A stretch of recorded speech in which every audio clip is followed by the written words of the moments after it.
Magandang araw sa ating lahat mga kapatid. Ako muli si Adrian Bernales ng Batch 3 at itong aking daily devotion. At ngayong araw ay pag-uusapan natin ay kung ano ang desisyon na hindi ka magkakamali o Zoe. At mga ating Bible verse ay mula sa 1 John chapter 5 verse 11 to 12.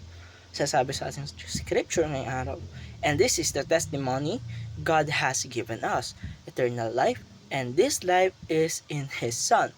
Whoever has the Son has life, whoever does not have the Son of God does not have life."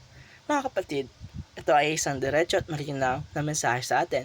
Dito ay pinag-uusapan natin na ang Zawe ay isang Greek term na ibig sabihin na eternal life, authentic life, true life from God. Hindi lang ito simpleng paghinga or survival, kundi buhay na may direksyon, may meaning at may connection sa Diyos.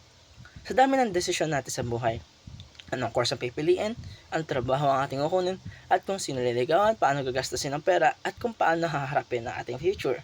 Ito ay isang desisyon na siguradong hindi ka magkakamali, kundi ang piliin si Jesus. Kaya ngayon mga kapatid, meron tayong teachings ngayong araw.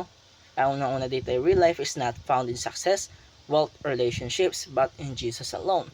Minsan, akala natin ay kapag nakapag-achieve tayo, kapag may pera na tayo, kapag stable na tayo, kapag mayroon na tayong pamilya, kapag happy na tayo, ay doon na natin nararanasan ang tunay na buhay. Pero kagaya ng sinasabi ni John, this life is in His Son.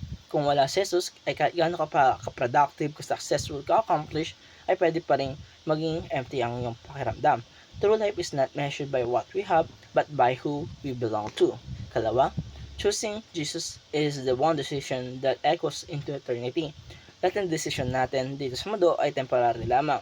Trabaho ay temporary, career temporary, kaibigan ay temporary, at ating health ay temporary din. Even our physical life on earth ay temporary. Pero ang desisyon na tatanggapin si Jesus ay eternal. Ito ang nagdadala sa atin sa Zawe, buhay na walang hanggan at relasyon sa Diyos na walang expiration. Sa dulo ng buhay natin, hindi natin tatanungin kung gaano tayo katagal na buhay, kundi kung kanino tayo nabuhay.